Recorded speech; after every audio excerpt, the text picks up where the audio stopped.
Era manhã de quinta-feira, 11 de julho de 1996, nos arredores de uma cidade chamada Knoxville, no estado do Tennessee. Conheci essa cidade muito bonita, claro que nos Estados Unidos. O dia estava nublado e também fazia bastante frio. Era cedo, mal passava das 7 da manhã e 2 operários chegavam para trabalhar em um hotel que ainda estava em construção na Avenida Crosswood. Como em qualquer outro dia, eles estavam fazendo sua rotina habitual e iam começar sua jornada de trabalho. Mas quando atravessaram o estacionamento, viram algo que os deixou completamente em choque. Algo que nenhum dos dois conseguiu esquecer. Deitado sobre o asfalto havia um homem. Ele estava meio nu, sem calças, também sem sapatos, e a camisa que usava estava aberta e rasgada. Seu corpo tinha hematomas por toda parte, e ele já não estava mais vivo. E ao redor dele, no chão, havia dinheiro espalhado por toda parte. Estamos falando de muito dinheiro. Notas de 3 países diferentes, o que também era algo bem louco nesse caso. E essas notas eram dólares americanos, dólares canadenses e marcos alemães. No total, quase 4 mil dólares em dinheiro espalhados, como se não tivessem importância.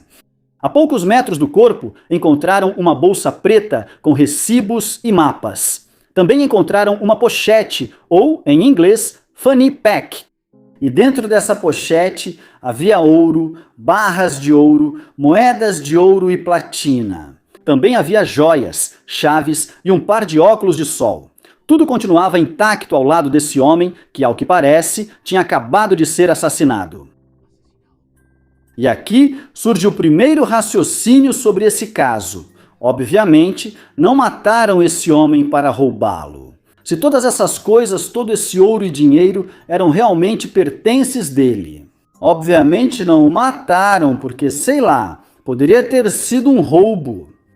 O que a polícia descobriria nos dias seguintes era ainda mais estranho. A maneira como esse homem morreu não fazia muito sentido. Mas a forma como ele acabou naquele estacionamento era ainda mais difícil de explicar. Ele não morava no Tennessee, nem nos Estados Unidos. Tinha viajado milhares de quilômetros até ali. Ele atravessou quase todo um país e ninguém sabia o que ele estava fazendo naquele lugar. Então fiquem até o final, porque hoje vou contar para vocês a história de um homem que, em seus últimos dias, estava convencido de uma coisa, que alguém queria matá-lo. E o pior de tudo é que podemos dizer que ele estava certo.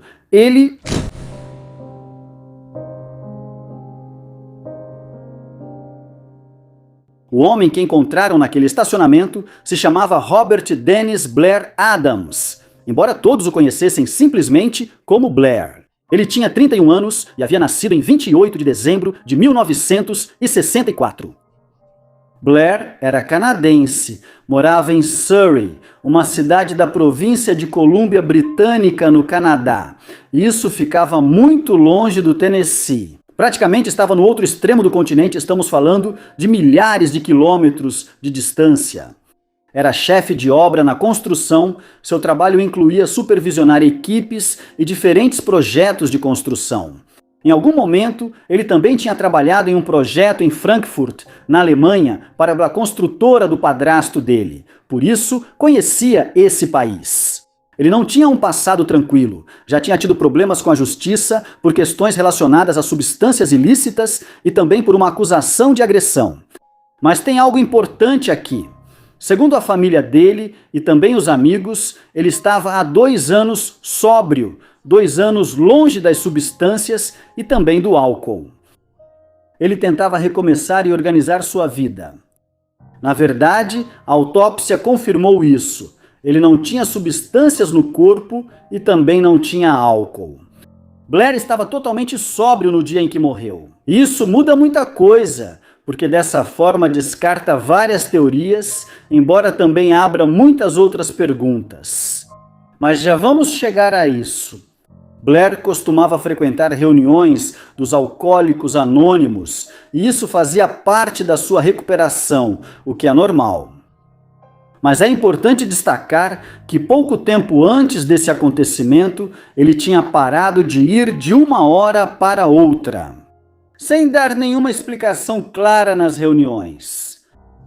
Quanto aos seus relacionamentos amorosos, segundo a mãe, ele tinha tido um relacionamento romântico com um colega de apartamento, e ela percebia que eles se comportavam de uma forma um pouco estranha. E aqui tem algo que eu não entendo. Nessa entrevista, ela menciona que nesse relacionamento o filho dela ria muito e isso era algo estranho para ela. E se supõe que se há risadas, significa que eles estão se divertindo, ou seja, estão tendo um bom relacionamento, não deveria ser estranho isso. A mãe depois mencionou que, após ter tido esse relacionamento com um colega de quarto, o filho voltaria a ter um relacionamento heterossexual. Esse novo relacionamento que ele teve foi em Frankfurt, na Alemanha, durante sua viagem de negócios. Foi nessa estadia de trabalho que ele começou a namorar uma jovem alemã. A namorada o descrevia como um cavalheiro, mas um colega alemão disse que, na verdade, ele era uma pessoa muito conflituosa e que às vezes se envolvia em brigas. E é aqui que tudo começa a ficar estranho, porque nas semanas antes de morrer, Blair havia mudado muito. A mãe dele percebeu isso imediatamente. Ele estava nervoso, inquieto e já não se comportava como sempre fazia. Sempre que ela perguntava o que estava acontecendo, ele evitava falar sobre o assunto, se fechava e não contava nada. Mas para os amigos, ele contou tudo, ou não sei se tudo, mas algo do que estava vivendo, e o que ele disse foi bastante inquietante. Ele disse a eles que alguém estava tentando matá-lo, assim, diretamente. Segundo ele, havia uma pessoa ou talvez várias que queriam acabar com a vida dele. Para a mãe dele, ele comentou algo diferente. Disse que havia pessoas falando dele pelas costas e espalhando boatos. Ele sentia que algo estava acontecendo, mas nunca explicou exatamente o que era isso que estava acontecendo na vida dele ou ao redor dele. Também não deu nomes, nem contou quem estava por trás disso ou por que achava que o estavam visando. Parece que ele tinha medo de alguém ou de alguma coisa, porque evitava ir ao apartamento dele. Era como se ele estivesse começando a desenvolver paranoia. E isso me faz lembrar muito daquele vídeo que lançamos recentemente sobre Rick McCormick, que era esse homem. Vocês podem assistir ao vídeo. É um dos meus vídeos mais recentes sobre esse homem, que no caso dele era um andarilho e que também começou a desenvolver paranoia e não queria ficar em lugares onde poderia estar sozinho e que também, obviamente, faleceu. Mas isso me faz lembrar desse vídeo. Convido vocês a observarem essa mudança no comportamento dele, que já afeta seu trabalho. Ele começou a negligenciar o cargo de supervisor dele, deixava o local de trabalho aberto, sem trancar, por exemplo. E a pergunta que fica no ar é se Blair realmente estava em perigo ou se tudo o que ele estava vivendo era fruto dos próprios medos dele. Eu acho que, assim como no caso de Rick McCormick, que era uma pergunta que se fazia naquele momento, sobre a história dele. Acho que aqui também fica óbvio, porque esse cara, Blair Adams, acabou sem vida em uma situação muito estranha. Porque o que ele fez durante os últimos 5 dias de vida foi estranho. Nada do que estava acontecendo parecia fazer muito sentido. E para entender esse caso, precisamos revisar esses dias. Estamos falando dia por dia, porque é aí que começa o verdadeiro mistério.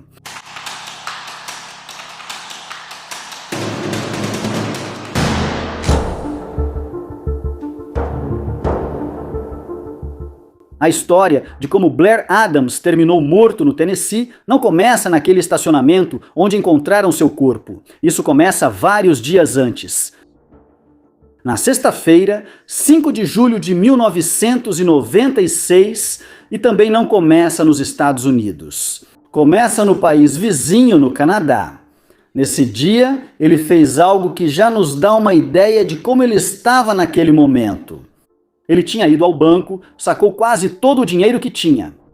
Praticamente esvaziou sua conta. Depois foi à sua caixa de segurança para fazer o mesmo. Tirou tudo o que guardava lá, e aí podemos mencionar que era dinheiro em espécie, joias, ouro e platina. Em poucas horas, reuniu todos os seus pertences de valor e decidiu levá-los consigo. E pense nisso por um momento. Não é algo comum uma pessoa sacar todas as suas economias e começar a ir a diferentes lugares carregando isso com o dinheiro, com as joias e com objetos de valor? É uma decisão que chama atenção. Dá a impressão de alguém que estava se preparando para ir a algum lugar sem intenção de voltar tão cedo, ou de alguém que sentia que precisava sair com urgência porque acreditava que algo ruim poderia acontecer com ele.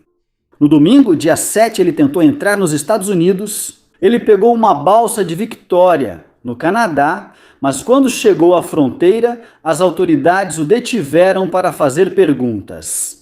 Os agentes notaram que ele carregava uma grande quantidade de dinheiro e objetos de valor, algo que acharam suspeito.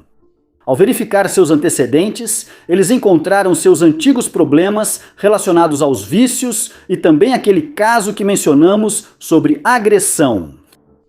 Após a inspeção, decidiram não permitir sua entrada no país e o enviaram de volta ao Canadá. Na segunda-feira, dia 8, Blair foi ao trabalho e pediu demissão. Isso foi algo inesperado para seu chefe, de acordo com a declaração do chefe. Blair saiu sem receber o último cheque de pagamento e naquele mesmo dia foi a uma agência de viagens e comprou uma passagem com destino a Frankfurt, Alemanha. Talvez ele quisesse visitar sua namorada, mas ela nem sequer sabia que Blair estava pensando em ir para a Alemanha. Mas apenas algumas horas depois, Blair pediu o reembolso da sua passagem para Frankfurt, explicando que a pessoa que ele iria visitar ficou doente. Como vinha acontecendo, ele mudou de planos repentinamente de novo. Ao que parece, retomou a ideia original de ir para os Estados Unidos. Na madrugada de terça-feira, 9 de julho, aconteceu algo ainda mais estranho. Agentes da fronteira canadense encontraram Blair tentando cruzar para os Estados Unidos a pé. Ele estava caminhando perto da passagem de fronteira da Pacific Highway, tentando entrar por conta própria.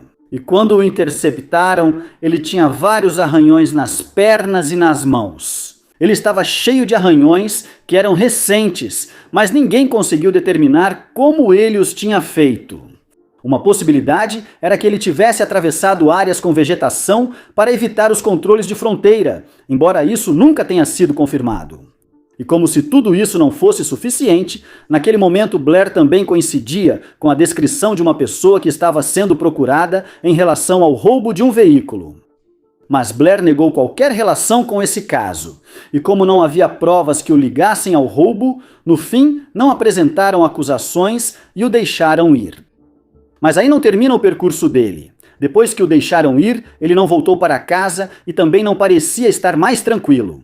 Era exatamente o contrário. Ele continuou se movendo de um lugar para outro. Ele alugou um Nissan Altima e foi novamente em direção à fronteira com os Estados Unidos. Desta vez, ele conseguiu atravessar e já estava em território americano. Ele dirigiu até Seattle, deixou o veículo no aeroporto e pegou o primeiro voo disponível com destino a Washington corrente contínua. Seus movimentos estavam cada vez mais difíceis de entender. Ele planejava viagens que nunca fazia, mudava o destino no último momento e parecia tomar decisões de improviso. Não dava para entender para onde ele queria chegar, nem o que o deixava tão preocupado. Além dessas versões de que alguém o estava perseguindo ou daquela paranoia que ele tinha. Ele chegou a Washington, alugou outro veículo, que era um Toyota Camry, no aeroporto de Dulles, que é o aeroporto que fica na Virgínia.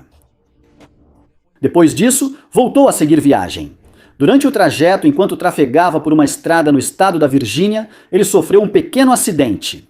Ao dar ré, ele bateu no carro de outro motorista e causou danos leves. Mais tarde, esse motorista contou aos investigadores que Blair parecia uma pessoa gentil, mas que ele estava muito apressado, como se tivesse pressa para seguir viagem e não parecia querer perder nem um minuto. Era como se alguém estivesse perseguindo ele, e essa testemunha disse exatamente isso. Depois do incidente, ele continuou dirigindo, percorreu aproximadamente 600 quilômetros em direção ao sudoeste até chegar à região de Knoxville, no Tennessee. Isso foi no dia 10 de julho, Blair não tinha familiares lá, não tinha amigos conhecidos na região e também não apareceu nenhum motivo evidente. Evidência que justificasse sua presença naquele estado. Também nunca encontraram prova de que ele já tivesse visitado o local antes. Por isso, à medida que a investigação avançava, era difícil explicar o motivo de percorrer milhares de quilômetros para acabar em Knoxville, um lugar que, pelo menos aparentemente, não tinha nenhuma ligação com a sua vida. E esse é um dos grandes mistérios desse caso. O que exatamente o levou até lá?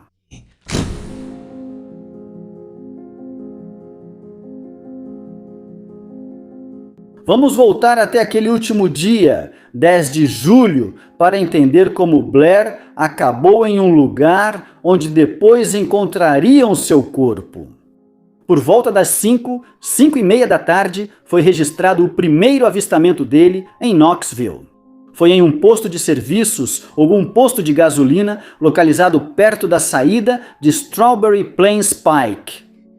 E aí aconteceu de novo algo bastante estranho.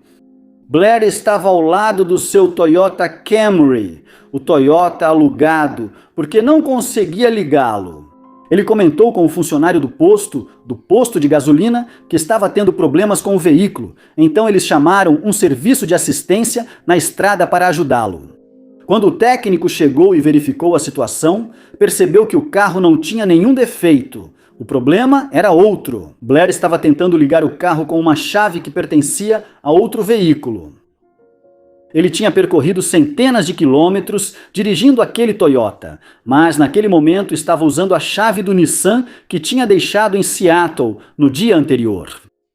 O técnico sugeriu que ele verificasse os bolsos, porque provavelmente estava com a chave certa, mas Blair estava tão nervoso e agitado que se recusou a procurá-la.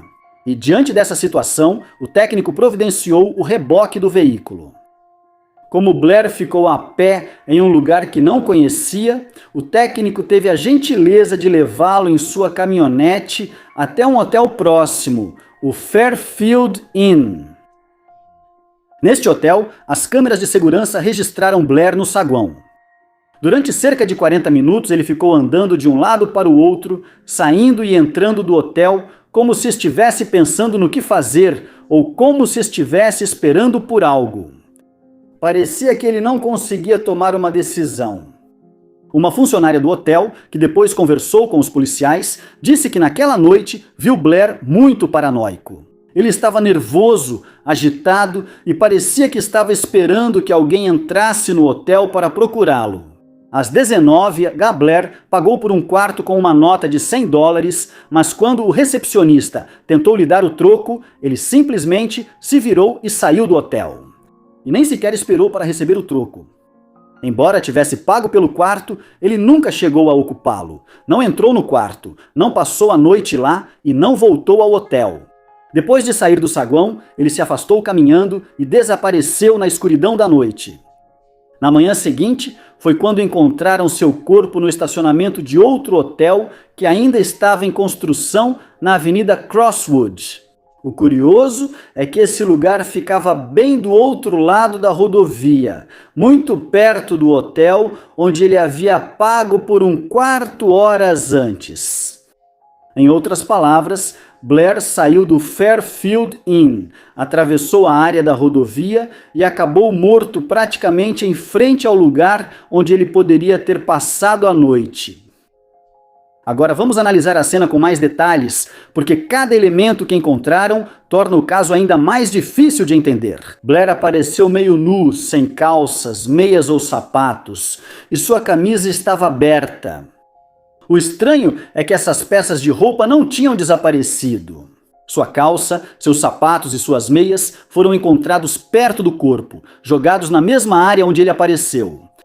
Como eu contei para vocês, perto de Blair havia dinheiro de 3 países diferentes, quase $4.000 em espécie que estavam espalhados pelo chão, a poucos metros de onde seu corpo apareceu. E ao lado dele também estava a pequena pochete preta que ele carregava consigo. E dentro havia, como eu disse, barras de ouro, moedas de ouro, também platina, joias de grande valor e outros objetos. Isso tornava a cena muito desconcertante. Se o objetivo fosse ficar com os pertences dele, havia uma pequena fortuna ao alcance das mãos. No entanto, todos esses objetos de valor foram deixados ao lado do corpo. Ou seja, obviamente, como acabei de dizer, podemos afirmar que isso não foi um roubo. Que aqui ou queriam assassiná-lo, ou havia outra explicação.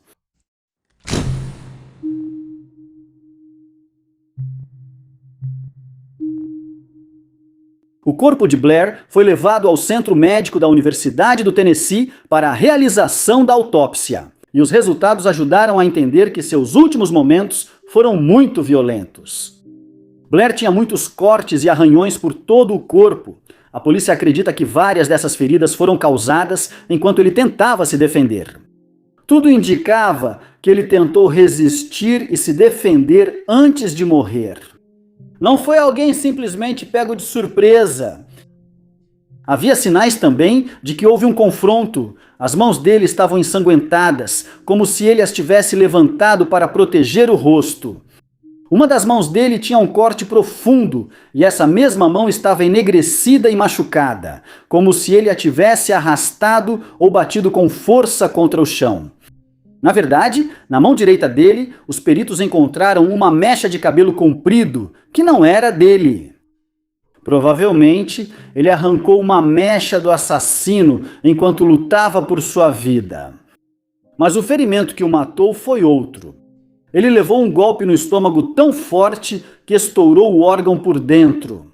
Essa ruptura causou uma infecção massiva, o que os médicos chamam de choque séptico, que foi a causa oficial da sua morte. Uma sepse provocada pela perfuração do abdômen. E o que poderia causar um impacto tão forte? Os investigadores têm duas teorias distintas. Por um lado, pensaram que o impacto poderia ter sido causado pelo para-choque de um carro, ou seja, que Blair foi atropelado ou atingido por um veículo. Alguns não concordavam com essa teoria. Eles acreditavam que esse golpe fatal foi de um chute tão forte que estourou o estômago dele. Blair também tinha um ferimento na testa. Os médicos determinaram que esse ferimento foi causado por uma arma, ou com algo duro e pesado, possivelmente uma barra de ferro, um pedaço de pau ou um porrete. E há mais um detalhe que torna tudo ainda mais perturbador. O corpo de Blair apresentava sinais de abuso íntimo. Sim, mas aqui havia um grande problema para os investigadores. Não havia DNA. Não ficou nenhuma evidência genética que pudesse identificar o agressor. A autópsia revelou uma última coisa bastante curiosa. No estômago de Blair, os médicos encontraram comida não digerida. Havia alface, havia carne e havia camarões. Isso significava que em algum momento daquela última noite, ele comeu algo em algum lugar. Poderia ter sido com alguém ou sozinho. E isso teve que ter sido pouco antes de morrer. Mas, obviamente, ninguém sabe onde isso aconteceu nem com quem. A polícia também procurou testemunhas, e assim apareceram duas mulheres que disseram ter visto algo. Elas contaram que viram Blair conversando com um homem do lado de fora do restaurante Cracker Barrel, perto do hotel onde ele estava hospedado.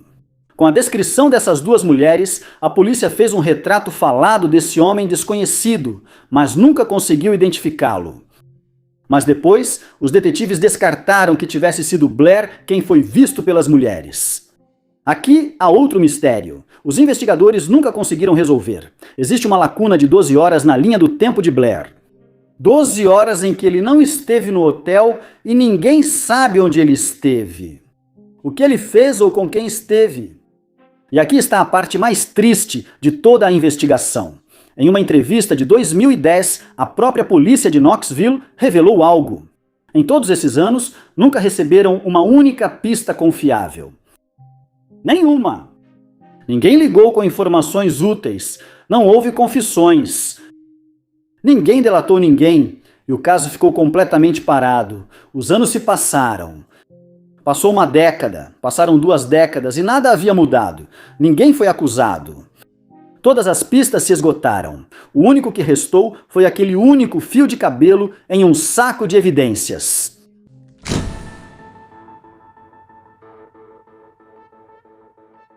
Como em todo caso não resolvido, com o tempo surgiram várias teorias. Algumas vieram da própria polícia, outras de investigações e de pessoas que estudaram o caso. Mas vamos analisá-las uma por uma, porque algumas explicam certas situações dessa história, mas nenhuma realmente explica todos os detalhes ou pode justificar tudo o que aconteceu com esse caso. O quê? Essa é a teoria favorita da polícia local. A ideia é a seguinte: como Blair apareceu meio nu, sem calças e com sinais de abuso, os investigadores acreditam que sua morte pode ter relação com um ato íntimo que saiu do controle. E, obviamente, com um homem. Sim, poderia ter sido com uma mulher também, porque se falava sobre isso. Mas, como sabemos, nessa história havia tendências bissexuais, por assim dizer. E, para essa teoria da polícia, teria que ter sido um homem que se envolveu intimamente com Blair. O xerife achava que Blair poderia ter pego alguém no posto de caminhoneiros ali perto. A área é conhecida por ter pessoas que oferecem serviços íntimos. O detetive disse que ela pode ter começado o ato com um profissional do sexo desse ramo, e que ela não terminou, e que nesse momento tentaram assaltá-lo, ou que talvez fosse uma trabalhadora ou um trabalhador. Também poderia ser que havia um cafetão por perto que iam roubá-lo e que no meio de tudo isso ficaram assustados. Acredita-se que tudo aconteceu dentro de um carro, que algo deu errado, que bateram em Blair, que o jogaram para fora do veículo e que o golpe fatal no estômago foi causado pelo para-choque do carro ao arrancar. Isso explicaria por que sua mão estava ensanguentada, também estava escurecida, arranhada contra o asfalto, e por que seus pertences estavam espalhados a 100 metros como se tivessem sido jogados de um carro em movimento. Mas essa teoria tem um grande problema. Se foi um roubo ou um assalto que deu errado, por que deixaram o dinheiro e o ouro? Isso não fazia sentido. Nenhum ladrão deixa uma fortuna assim. A resposta que a polícia dá é que talvez eles tenham se assustado, que era de noite, estava escuro, pegaram o que acharam que era todo o dinheiro e saíram correndo, sem perceber que deixavam o ouro para trás. Um dos detetives disse que isso não é como nos filmes. Às vezes, os criminosos se assustam e, bem, vão embora do local e fogem sem levar nada. Essa teoria se apoia no que o próprio Blair disse antes de morrer. Lembrem-se de que ele disse aos amigos que alguém queria matá-lo e disse à mãe que alguém estava espalhando boatos sobre ele. Segundo essa hipótese, alguém do passado de Blair pode tê-lo rastreado e encontrado. Talvez alguém relacionado aos antigos problemas de dependência dele, talvez uma dívida que ficou sem pagar ou algo que aconteceu nessas 12 horas que ninguém conseguiu explicar. A ideia é que Blair sabia que estava sendo perseguido e por isso esvaziou suas contas e fugiu, tentando escapar. Alguns acreditam que a passagem para a Alemanha era uma pista falsa, que Blair a comprou de propósito para despistar quem o seguia, para fazer acreditar que ele estava saindo do país. Enquanto na verdade ele cruzava para os Estados Unidos e seu destino final aparentemente era o Tennessee ou não sabemos. Talvez o Tennessee também pudesse ter sido apenas uma parada. E ele queria ir além. Poderia ter sido, se fosse mais ao sul, poderia ter sido Carolina do Norte, Carolina do Sul, inclusive Flórida ou Geórgia. Mas essa teoria também tem um grande problema. A polícia nunca encontrou nenhuma prova de que alguém realmente o estivesse seguindo. Não havia ligações ameaçadoras, cartas, mensagens, nada que provasse que existia uma pessoa que realmente o estava perseguindo. E acho que vale a pena mencionar também que isso vem do Canadá para os Estados Unidos. Como se ele estava sendo seguido ou perseguido? Não. É meio incoerente, não, que essa pessoa que supostamente estava seguindo ele, já no Canadá, teria ido até o lugar específico onde Blair acabaria. Não digo que seja impossível, mas sinto que é menos realista.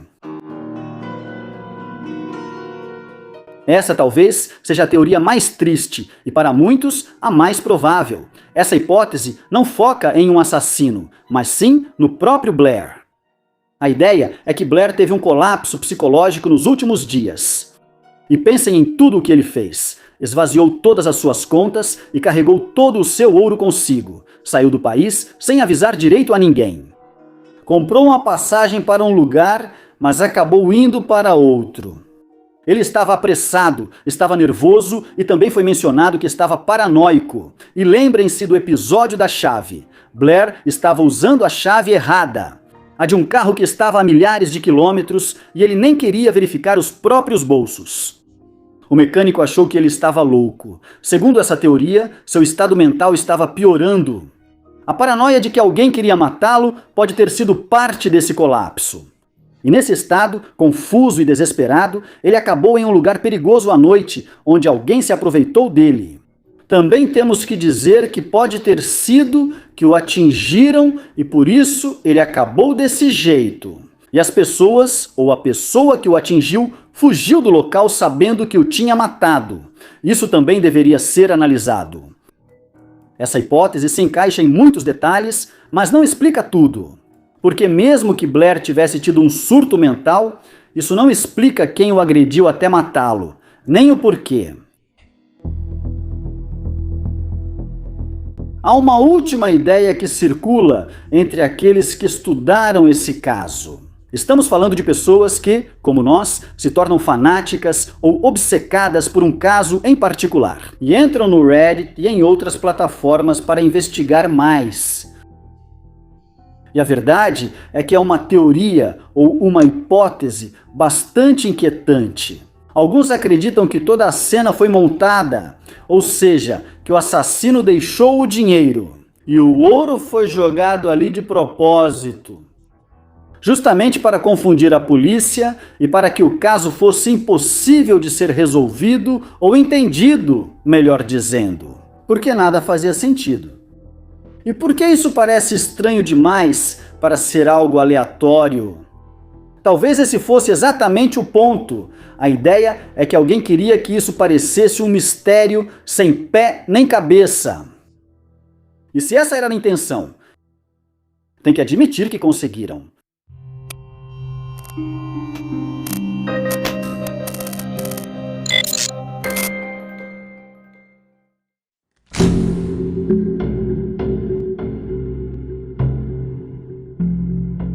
Depois de quase 30 anos, o que temos são pedaços soltos de uma história que nunca chegou a ser montada. Sabemos quem era Blair Adams, um canadense de 31 anos sóbrio, que nos últimos dias acreditava que alguém queria matá-lo. Sabemos como ele morreu, sabemos que ele acabou sendo espancado, ferido, com o estômago estourado por um golpe brutal. Ele estava meio nu no estacionamento de um hotel em construção e também, lembrem-se, o dinheiro e seus pertences de valor estavam lá. Não sabemos por que ele foi para o Tennessee, o que ele fez nessas 12 horas em que desapareceu. Nunca se conseguiu determinar de quem era aquela mecha de cabelo que ele tinha na mão. Também não ficou claro se realmente havia alguém perseguindo ele ou se tudo estava relacionado com os medos que ele vinha manifestando. E acima de tudo, continua sem se saber quem foi o responsável que tirou a vida dele. O caso de Blair Adams continua em aberto, sem culpados, sem condenados e sem respostas. Uma daquelas histórias em que quanto mais se sabe sobre o caso, menos se entende. Uma morte que desafia toda a lógica e que depois de quase 30 anos continua sendo exatamente o que esse xerife disse sobre esse caso, que é uma das cenas mais estranhas e misteriosas que já foram vistas. Um caso muito interessante, de verdade. Até aqui o caso de hoje. Espero pelos seus comentários aqui embaixo. Me digam qual de todas as teorias vocês acham mais provável ou se tem outra ideia. Eu acho que pode ter sido um acidente. Estou sendo sincero. Tudo aponta para isso. Mas também, como eu disse no final deste vídeo, não se encaixa com todos os detalhes dessa história. É um caso estranho. Assim, a gente se encontra na próxima história.